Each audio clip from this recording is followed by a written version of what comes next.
স্বাগতম আমার হিসাব বিজ্ঞান টিউটোরিয়ালে। আজকে আমরা শিখব যে একটা উৎপাদনকারী ব্যবসা প্রতিষ্ঠানের আয় বিবরণীটা কেমন হয়।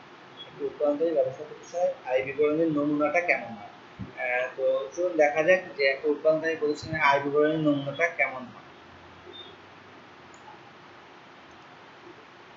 আমরা আজকে একটা উৎপাদনকারী ব্যবসা প্রতিষ্ঠানের আয় বিবরণীর নমুনাটা এঁকে দেখাবো। তো আশা করা যায় কিছুটা হলেও আপনারা উপকৃত হবেন।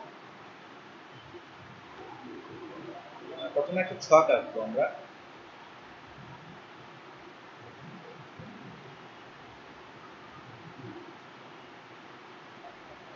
ছকটা আঁকি।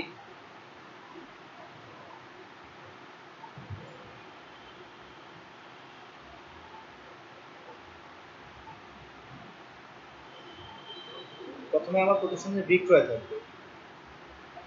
বিক্রয়ের একটা নেট বিক্রয়ের টাকাটা আমরা এখানে লিখব। এটা হচ্ছে কি বিক্রয়? নেট বিক্রয়। এখন নেট বিক্রয় থেকে আমরা কি কি করব? আমরা বাদ দেব হচ্ছে বিক্রিত পণ্যের ব্যয়। বিক্রিত পণ্যের ব্যয়। বিক্রিত পণ্যের ব্যয়টা আসলে কিভাবে বের করে আমরা আগের টিউটোরিয়ালটা দেখিয়েছি, আপনি একটু দয়া করে দেখে নেবেন। এটা আমরা বাদ দেব। এটা বাদ দেওয়ার পর যেটা থাকবে, মানে এটা বাদ দেব, এখানে লিখবো না, এখানে লেখার পর এটা যেটা থাকবে তার নাম হচ্ছে বিক্রিত পণ্যের উৎপাদন। এটার নাম হচ্ছে বিক্রিত পণ্যের উৎপাদন ব্যয়। এই যে এটার নাম হচ্ছে বিক্রিত পণ্যের উৎপাদন ব্যয়। আর বাদ দেওয়ার পর যেটা থাকলো এটা আমার প্রতিষ্ঠানের মোট মুনাফা। তার মানে নেট বিক্রয় থেকে আমরা বিক্রিত পণ্যের উৎপাদন ব্যয়টা বাদ দিলেই আমরা পাবো হচ্ছে মোট মুনাফা। এখন মোট মুনাফা যখন পেয়ে যাব, একটা প্রতিষ্ঠানে যখন মোট মুনাফা আমরা পেয়ে যাব, সেখান থেকে আমরা কি কি বাদ দেব? সেখান থেকে আমরা আবার বাদ দেব পরিচালন ব্যয়সমূহ আর বাণিজ্যিক ব্যয়সমূহ। পরিচালন ব্যয়সমূহ এবং বাণিজ্যিক ব্যয়সমূহ আমরা বাদ দেব। পরিচালন ব্যয়সমূহ কোনগুলো আমরা দেখেছি ক্লাসিফিকেশনের সময়।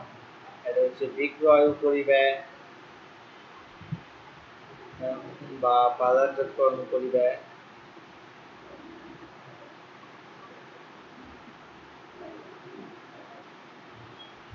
আর একটা হচ্ছে প্রশাসনিক ব্যয়।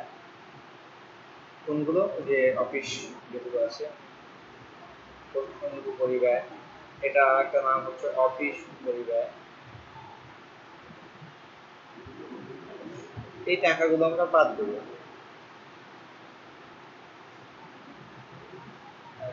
এই দুটো টাকা যোগ করে আমরা এখানে লিখবো। এই টাকাটার নাম হচ্ছে মোট পরিচালন ব্যয়। মোট পরিচালন ব্যয় বা বাণিজ্যিক ব্যয়, যেটাই আমরা বলি না কেন, বা বলতে পারি মোট বাণিজ্যিক ব্যয়, যেটাই বলি না কেন। এখন এই টাকাটা থেকে আমরা এই টাকাটা বাদ দিব। বাদ দিলে যে টাকাটা থাকবে, বাদ দিলে একটা টাকা থাকবে। এই টাকাটাই হচ্ছে আমার ব্যবসা প্রতিষ্ঠানের নেট মুনাফা। নেট আমরা একটা ব্যবসা প্রতিষ্ঠানের নেট মুনাফা ঠিক এভাবেই বের করব। তাহলে এটা গেল একটা উৎপাদনকারী ব্যবসা প্রতিষ্ঠানের আয় বিবরণীর একটা নমুনা ছক। আমরা এভাবে একটা যে কোনো উৎপাদনকারী ব্যবসা প্রতিষ্ঠানের আয় বিবরণী একটা তৈরি করি। তাহলে আমরা একটা ধারণা পেলাম। আর এর পরবর্তীতে আমরা মূলত একটা অঙ্ক করে বা অন্য মাধ্যমে আর একটু ডিটেলস বলার চেষ্টা করব।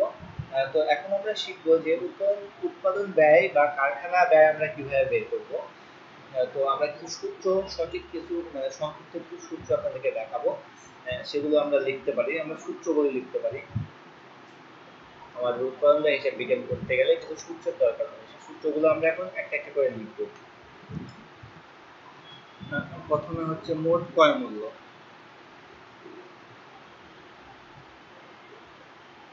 একটা প্রতিষ্ঠানের মোট ক্রয় মূল্য আমরা কিভাবে বের করব?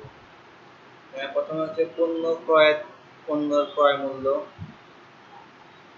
এর সঙ্গে আমরা কি করব, পরিবহন খরচ যোগ করব, মানে কত প্রকার খরচ হতে পারে, পরিবহন খরচ যোগ করব, কর যোগ করব, শুল্ক যোগ করব, তারপরে মজুরি যোগ করব, তারপরে বীমা যোগ করব, তারপরে হচ্ছে অন্যান্য যে কোনো প্রত্যক্ষ খরচ, মনে রাখতে হবে প্রত্যক্ষ খরচ হতে হবে কিন্তু। এভাবে আমরা মোট ক্রয় মূল্য বের করবো। মোট ক্রয় মূল্য বের করার পর আমরা আরেকটা দেখতে পাই, সেটা হচ্ছে বিক্রয় মূল্য। আমরা একটা প্রতিষ্ঠানের বিক্রয় মূল্য কিভাবে বের করবো। বিক্রয় মূল্যের ব্যাপারটা আসলে ক্রয় মূল্যের সঙ্গে পরোক্ষ খরচ যোগ করবো। আমার প্রতিষ্ঠানের যে ক্রয় মূল্য হবে একটা পণ্যের, তার সঙ্গে পরোক্ষ খরচগুলো যোগ করবো, কারণ ক্রয় মূল্যের সঙ্গে প্রত্যক্ষ খরচ যোগ হচ্ছে, তাহলে পরোক্ষ খরচ কোথায় যাবে, বিক্রয় মূল্যের সঙ্গে যোগ হবে। তারপরে আমরা সেই যোগফলের সঙ্গে মুনাফা যোগ করে আমরা বিক্রয় মূল্য নির্ধারণ করবো। তারপরে আমরা কি দেখতে পারি, মুখ্য ব্যয়। আমরা মুখ্য ব্যয় কিভাবে বের করতে হয় দেখছি। মুখ্য ব্যয়, মুখ্য ব্যয়ের মূল কথা হচ্ছে যে প্রত্যেকটার প্রত্যক্ষ জিনিস নিয়ে, প্রত্যক্ষ কাঁচামাল যোগ প্রত্যক্ষ শ্রম যোগ প্রত্যক্ষ খরচ, এই জিনিসগুলো নিয়ে আমাদের মুখ্য ব্যয়। আর উৎপাদন ব্যয় কি,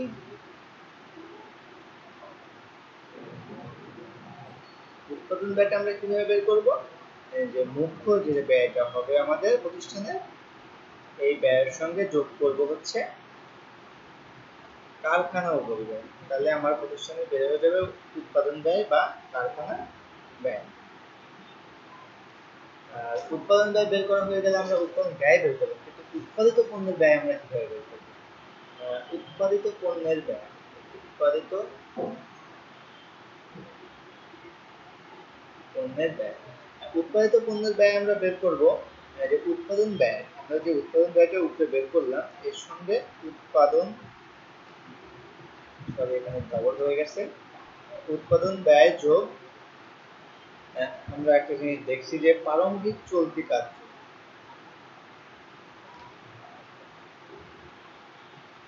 চলতি কার্য এর সঙ্গে আমরা সমাপনী চলতি কার্য বিয়োগ করব, সমাপনী চলতি কার্য যেটা থাকবে সেটা আমরা বিয়োগ করবো। এখানে আমরা উৎপাদিত পণ্যের ব্যয় বের করবো। আমরা যখন উৎপাদিত পণ্যের ব্যয় বের করবো, তারপর আমার একটা জিনিস আসবে, সেটা হচ্ছে বিক্রয়যোগ্য, বিক্রয়যোগ্য পণ্য। আমরা বিক্রয়যোগ্য পণ্য কিভাবে বের করবো, তার সূত্রটা হচ্ছে তৈরি পণ্যের প্রারম্ভিক মজুদ যোগ উৎপাদিত পণ্যের ব্যয়। আমরা তৈরি পণ্যের প্রারম্ভিক মজুদের সঙ্গে উৎপাদিত পণ্যের ব্যয় যোগ করলে বিক্রয়যোগ্য পণ্য পেয়ে যাবো। বিক্রয়যোগ্য পণ্য যখন পেয়ে যাবো তখন আমরা বিক্রিত পণ্যের ব্যয় বের করতে পারবো। বিক্রিত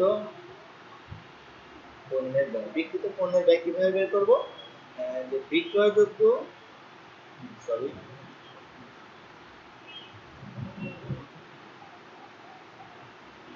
বিক্রয়যোগ্য যে পণ্য থাকবে এই পণ্য থেকে আমরা বিয়োগ করব তৈরি পণ্যের সমাপনী মজুদ, তৈরি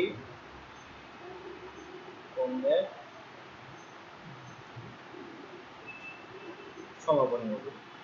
তাহলে আমার বের হয়ে যাবে বিক্রিত পণ্যের ব্যয়। আমরা যখন বিক্রিত পণ্যের ব্যয় বের করবো তারপর আমার আসবে যে আমরা মোট ব্যয়টা কিভাবে বের করবো, খুব সূত্রের সাহায্যে খুব সুন্দর করে আমরা বর্ণনা করছি, বাধার কথা না।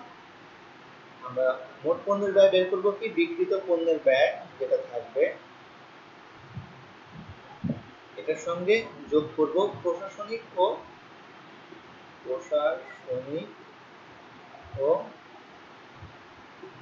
বিক্রয় উপরিব্যয়।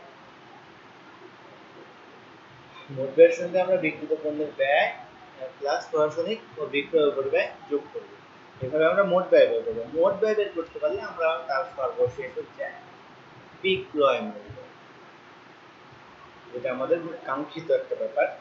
বিক্রয় মূল্য বের করা খুব সহজ, মোট ব্যয়ের সঙ্গে খালি মুনাফা যোগ করে দেবো, তাহলে আমার বিক্রয় মূল্য বের হয়ে যাবে প্রত্যাশিত মুনাফা। তাহলে আমার প্রতিষ্ঠানের বিক্রয় মূল্য বের হয়ে যাবে। তাহলে আমরা এই পর্বে মূলত জানার চেষ্টা করলাম যে একটা উৎপাদনকারী প্রতিষ্ঠানের আয়ের বিবরণীটা কেমন হয় এবং যে উৎপাদন ব্যয় হিসাব বিজ্ঞানটা আমরা করব তার বিভিন্ন ধরনের সূত্র আমরা প্রথম থেকে দেখানোর চেষ্টা করেছি যে ক্রয় মূল্য কিভাবে বের করতে হয়, বিক্রয় মূল্য, মুখ্য ব্যয়, উৎপাদন ব্যয়, উৎপাদিত পণ্যের ব্যয়, বিক্রয়যোগ্য পণ্য, আবার বিক্রিত পণ্যের ব্যয়, মোট ব্যয়, বিক্রয় মূল্য ইত্যাদি জিনিসগুলো কিভাবে করা হয় সেই জিনিসগুলো আমরা দেখলাম। আশা করি এ থেকে আপনারা কিছুটা হলেও উপকৃত হবেন। আর এটা আমার আজকের মতো এখানকার এই টিউটোরিয়ালটা আমরা এখানে শেষ করব। আশা করি আমার বিগত টিউটোরিয়াল আর আজকের টিউটোরিয়ালের মাধ্যমে আপনারা অনেক কিছু শেখার চেষ্টা শিখবেন। আর ভুল ত্রুটি হলে আমাকে ক্ষমা দৃষ্টিতে দেখবেন। আর এতক্ষণ আমার সঙ্গে থাকার জন্য অসংখ্য ধন্যবাদ।